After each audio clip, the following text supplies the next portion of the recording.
हरे कृष्णा, राधे राधे। माघ मास महात्म अध्याय 19वां।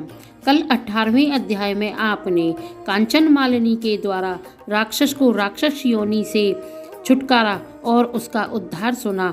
अब आगे वशिष्ठ जी बोले, हे राजन, भगवान श्री दत्तात्रेय जी ने जो इतिहास का वर्णन किया था वह मैंने तुमको सुना दिया है। अब तुम माघ स्नान का फल श्रवण करो। माघ स्नान समस्त यज्ञों, दानों, तपस्या एवं व्रतों में श्रेष्ठ है। हे दिलीप, माघ स्नान करने वाले प्राणी के पितर उत्तम गति को पाते हैं। असत्य भाषण, माता पिता को कष्ट देने से उत्पन्न पाप, पाखंड करने वाले तक सदगति पाते हैं। तीर्थों पर माघ स्नान करने की महिमा अगाध है। इस दुर्लभ अवसर को भाग्यशाली ही पाते हैं। इसमें जप, तप, दान, हरि पूजन तथा स्नान करने वाला प्राणी अहोभाग्य है। माघ स्नान के पश्चात सामर्थ्य के अनुसार वस्त्र, ईंधन, स्वर्ण, अन्न आदि का दान करना चाहिए। दीप, अग्नि, वस्त्र दान करने वाला भगवान सूर्य के तेजस्वी लोक को प्राप्त करता है। वे महान पापी जो अन्य प्रकार से किसी यज्ञ, तप, दान और धर्म कार्य से अपने पापों के द्वारा मुक्ति नहीं पा सकते, उन्हें अवश्य माघ स्नान करना चाहिए।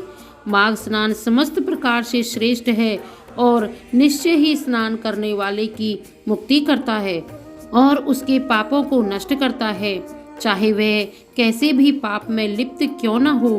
वे पापात्मा जो दोपहर के समय भी माघ स्नान करते हैं, यम की अनेकों यातनाओं से मुक्त हो जाते हैं। स्नान करने के उपरांत जो हरि के चरणों का पूजन करते हैं, वे स्वर्ग के दिव्य सुखों का उपभोग करते हैं और अगले जन्म में राजा बनते हैं तथा अपने वंश का उद्धार करते हैं। हे दिलीप, जिस प्रकार एक छोटी सी चिंगारी से काठ का बड़ा ढेर भी नष्ट हो जाता है, वैसे माघ स्नान के द्वारा बड़े से बड़े पापों का समूह नष्ट हो जाता है। मन, क्रम, वचन के द्वारा हुए समस्त पाप नष्ट हो जाते हैं। जिस प्रकार भगवान विष्णु समय आने पर दैत्यों का तुरंत संहार कर देते हैं, वैसे ही माघ स्नान पापों को नष्ट करता है। चाहे किसी भी कारण से यदि कोई प्राणी माघ स्नान कर लेता है तो उसके पाप नष्ट हो जाते हैं। गंधर्व कन्याएं श्राप भोग रही थी, तब दया करके लोमश जी ने स्नान का फल बताया और उनका संहार किया। सूत जी ने कहा, हे ऋषिजनों, इतनी कथा सुनकर दिलीप ने वशिष्ठ जी से पूछा, हे भगवान, उन गंधर्व कन्याओं को किस कारण श्राप मिला और उनका क्या इतिहास है, सुनाने की कृपा करें। तब धर्म में राजा की श्रद्धा जान वशिष्ठ जी बोले, हे राजन, तेरा यह प्रश्न उत्तम है। धर्म में जिज्ञासा देखकर मैं तेरे इस प्रश्न पर इतिहास सुनाता हूँ। प्रमोदिनी, सुशीला, सुस्वरा, सुतारा और चंद्रिका नामक 5 गंधर्व कन्याएं थीं। उन सभी के पिता गंधर्व थे और वे कन्याएं समान आयु और रूप में एक दूसरे से अधिक सुंदर थी। वे नृत्य, संगीत, वाद्य आदि सभी कलाओं में निपुण थी। उनको देखते ही प्राणी उन पर मोहित हो जाता था। वे हास परिहास में भी पारंगत थी।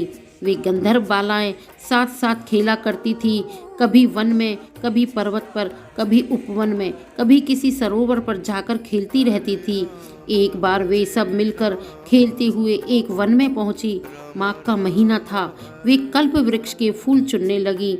एक बार वे खेलती हुई एक निर्मल सरोवर पर जा पहुंची और वहां गौरी के पूजन हेतु लगे पुष्प तोड़कर ले आई।